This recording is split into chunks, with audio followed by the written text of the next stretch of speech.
Yeah, my first crush was in elementary school, but I'd rather not talk about it. Yes, I've had a school crush, but no, it didn't work out. Didn't didn't end very pretty. I definitely had my middle school crushes, but now that I think back on them, none of them mattered.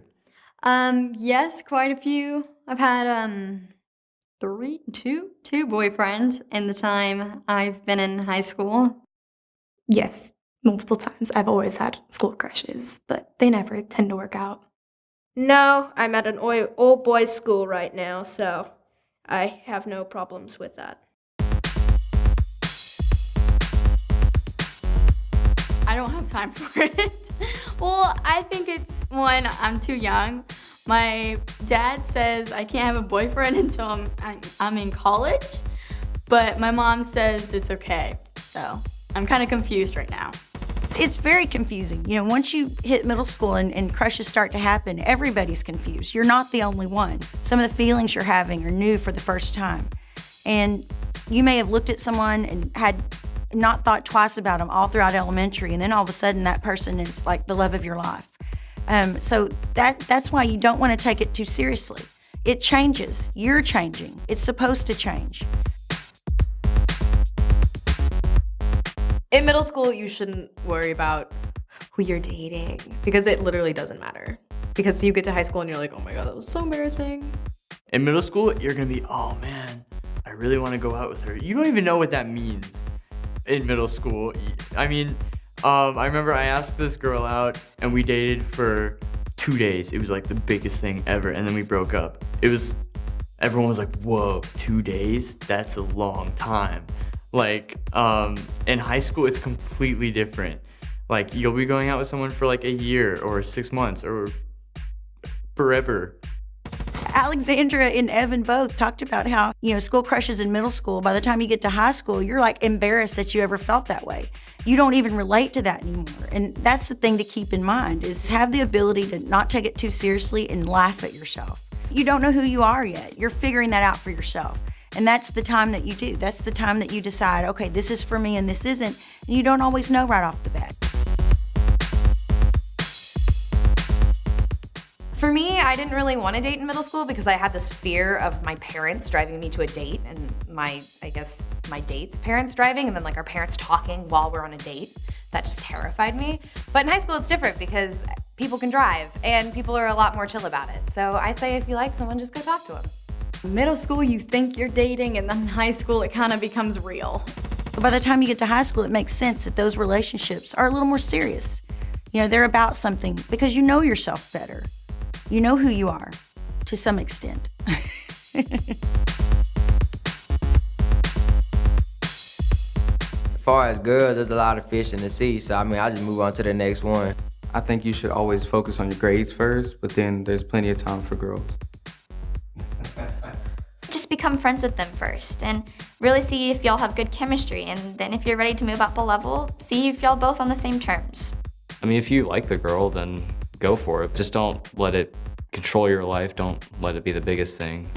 I love how Booker said, you know, focus on your grades, because that is what's most important. But then he had to laugh at himself because, you know, when you're a guy and you're in high school or even late middle school, you know, girls, they take up a lot of your time in your mind. And, you know, you've got to continually remind yourself, stay on track with you. You know, don't let it affect your grades. You know, don't let it start to consume you. You know, don't let it become more important than you are to you.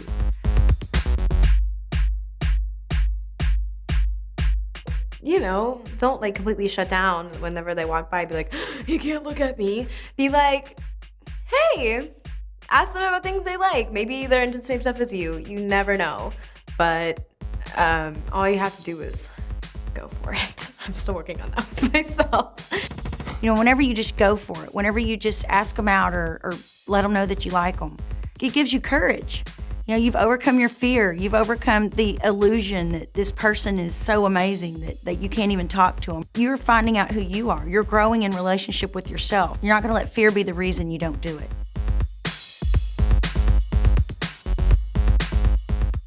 I'm just gonna say it's a stage in life you go through. I mean, boys are gonna be boys. They're not gonna fall down on their knees for you. They're just, if he doesn't like you, leave it alone. Don't. It's only gonna get worse if you keep bugging it. Move on. Just move on. Get a groove on with life. Not being accepted by that person is not the end of the world. There's other people for you. I don't really want one because there's a lot of drama going on, or someone hates someone, or everything starts rolling. Well, I mean, I usually end up dating them, but it's usually like I talk to them on Instagram, or like they give me a to be honest, and I find out that they end up liking me, and then we start talking about it, and then we end up going out, and then it's just crashes and burns. Always remember that you are the one driving this process. You know, you're the one deciding who you are as a person, who you are with yourself, and who you are in a relationship with somebody. You're very expensive. You're priceless. And whenever those relationships start to affect you in a really negative way, that's when it's time to get out. That's when you know it's not for you. You know, always just remember that you're worth it. School crushes are like anything else in life. You know, they're confusing, they're fun. You know, you don't want to take them too seriously, but sometimes you feel serious about things. You know, the most important thing to remember is don't let it start to control you. You don't want something outside of you to ever start controlling you or who you are or changing who you are. You know, you always want to be on the road to developing who you are. And so have fun with it. No matter how funky or awkward or serious or goofy that you are, just laugh at yourself and fall in love with you. That's the real journey. That's what you're really looking for.